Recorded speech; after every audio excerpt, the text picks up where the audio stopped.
most famous physical therapist on the internet. Hi folks, I'm Bob Schrupp, physical therapist. Brad Heine, physical therapist. Together we are the most famous physical therapists on the internet. In our opinion, of I course, left this Bob. from the last video, the water. Still thirsty, eh? All right, today we're going to talk about massage gun heads. Heal muscles faster by using the correct head. Right. So we're going to this is kind of a tutorial today. Sure. You know. Well, we know these guns are becoming Very more and more popular. popular. Everyone's making them. Things are very useful. We like them. But there are some things, as you can see here, a lot of guns. This one comes with 5 different attachments, or the head attachments that actually come in contact with your skin. And they're different heads for different reasons. And we'll give our opinion because, you know, we're not the end-all be-all here. We just have our opinion on what heads work well for what. But we've used them a lot on ourselves as well as patients, and I think our opinion is worthwhile. Worthy, yes. By the way, if you're new to our channel, Oh, please take a second to absolutely. subscribe to us. We provide videos how to stay healthy, fit, pain-free, and we upload every day. Also, go to bobandbrad.com. Go to the giveaway section because today we're not giving anything away, but tomorrow we will be. That's right. It's Saturday, so we take a day off. Yeah, take a day off. Go to bobandbrad.com or on Facebook, and the contest will be pinned to the top of the page, so that'll keep you in tune. In tune. Yeah, there we go. Bet. Go to Twitter, Instagram, or TikTok if you want a 60-second version of our program. That's right. All right, first I want to say, Brad, just real quickly, my nephew just bought a massage gun. Yes. He spent $40. Yeah. Junk.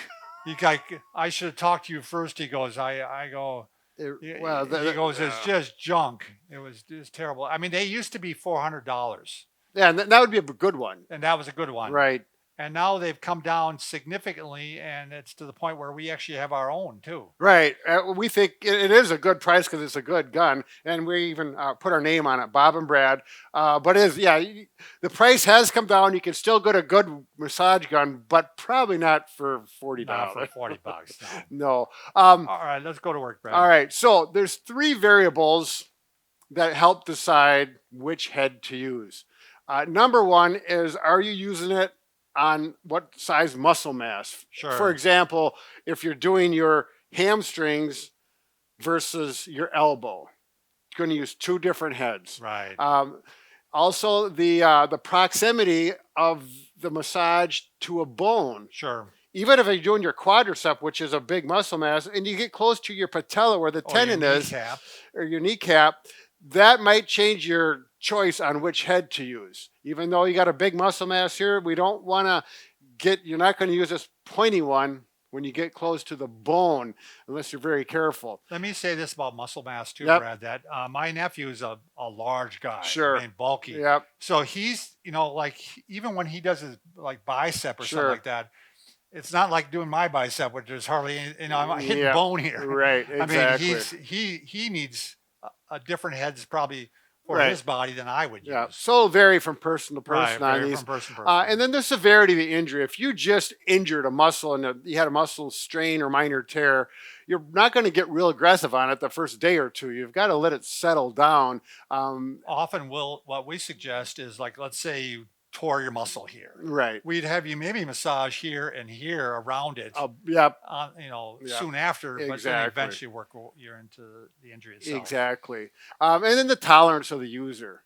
For example, like if your nephew is using it, he probably is going to tolerate a lot more than if my grandmother. Right. Well, my grandmother's passed, but than an elderly person. A slight person or a thin person. Thinner person. Yeah. So take that in mind too. So there's no black and white No. answers to these. So we're going to give you some examples. So we'll go through the heads first here, Bob. Here we've got, and these are common. Each manufacturer, we have some. There are variations. Yep. But they're pretty close. We have a round one, and this is kind of soft, but it's not like a hard plastic. There's some give to it. This one, which Bob and I probably think is our Like favorite one. yeah. It's an air cushion, and it's spread Air-filled, out. yeah. Yep, air filled. It's got Really some nice. Very, yep, very universal. Yep. Now this one is hard plastic, and it's a flat surface, as you can see, about that size. I do use this one. Not all the time. We'll get into that. Now this one is hard plastic, and it comes not to a point, but more to a point, that's going to get in deep to some large Yeah, muscles. or let's say you have some scar tissue, you want to Yep, get in there and and you break wanna that up. really get in. That would be for that. And this one we call the field goal. This one, neither Bob and I have really used. I thought about using it once. We'll maybe talk about it a little bit. I mean, we thought about it that you could go along the spine. Yeah, because on each side of the spine. Right, you don't want to go hit the bone, the spinous processes, but you're going to have two persons. The second person is going to have to do that and do it very carefully. Yeah, because otherwise you still could bump up against the spine. Right. So. Yeah. So, anyways, I'm sure when it was made, it had a specific use. We haven't come up to it yet. To be honest with you, these other ones I've had, they've served. They all the covered purposes. everything very well. Okay, let's go to the neck. Okay. This is, to me, it's a red flag. You want to turn around once, Bob? Sure. So, can you bring the camera up? If you're going like the low neck, maybe from where the shirt line is. Well, if you're going from the upper trapezius, right, you're absolutely right. I'm going to use this borderline. If you're in the black or down, you could use a massage gun. If you're going up here, do not use a massage gun. They're too aggressive. You could actually get in and sublux the vertebra, possibly. I don't know. It's very uncomfortable. It's like a jackhammer. Yeah, it is. It's just the same thing on your head, Brad. Right. You really can't go up into your head. Anything around the neck or higher, you're not going to use it. Not a gun. Maybe one of the other ones that are very light. Right. That's a different story.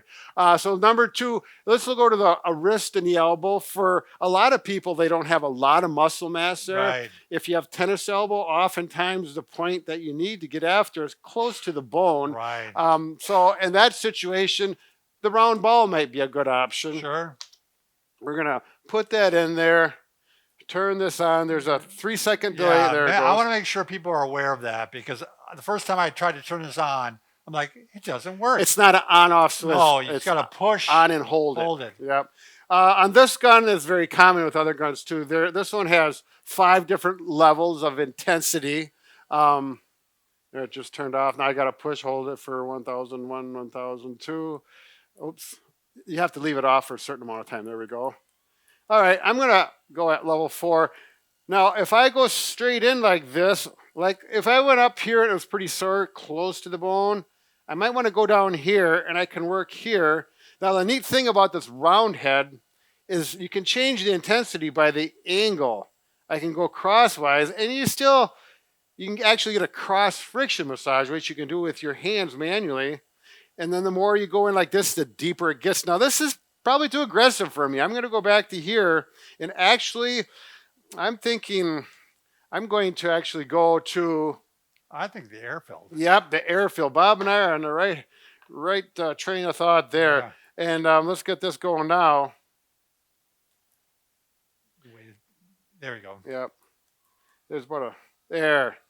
Oh, that feels much better. And I can... And the thing about this with the airfield, like let's say you mistakenly hit the bone. Yep. It can tolerate that. Yeah, I'm right over the bone now, and it does not hurt. Yeah. If you had tennis elbow, it would probably hurt. Yeah, you wouldn't do this. It'd be too much. Exactly.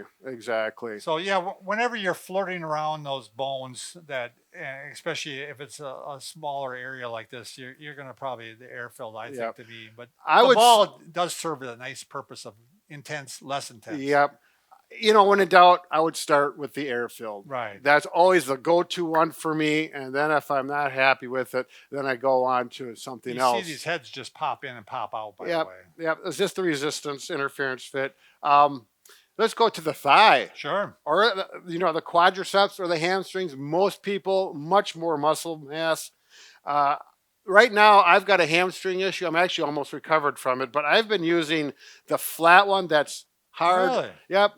I was considering going to the more aggressive one with the pointy to get into that muscle, but I found this was working well, so I didn't want to get more aggressive. I would have guessed that. Yeah, I was thinking about it. Now, you want to move, Bob? I just want to show you how. What I find with these is I like to do it over a little clothing when you have the smooth, hard ones because it slides so well. Let's get this thing fired up again. I'll go up to level 4 on this. Now, are you going to be able to see this? Can it start pants? Yeah. Can you see that, Liz? I'll do it on my hamstring, but because of the color, the black on black, I'll just do it down here. And it just slides over the material. That really makes a difference as far as the ease of doing this. Well, I can see that. Oh, feels great, Bob. I don't have any problem in this area, but I'm telling you, I do this for a while just so to I guess enjoy it. the pointer, that would probably slide over. Also. Oh, yeah, because that is the hard plastic as well. But, that one, we can... So if we do go to this one... I don't have a pair of white pants for modeling here. You could just pull up, do it in your calf. Oh, sure. Yep. Good idea. And I have done this on my calf. Ooh. I had tore part of my calf muscle last winter, and I spent a lot of time with a massage gun. I mean, I would do it before I worked out, and I would also do it later in the day. That's a good point, Bob. I do exactly. Actually, I do the massage gun on my hamstrings, and then I stretch, and then I run. Yeah. Now, this is a good point right here. I'm going here, and I get into this part. I don't know if I've got an injury there, if it's just sensitive, but that is painful. I'm not going to go there too deep. Over here, I can push in deep, and I can get into that muscle really good with this pointy one.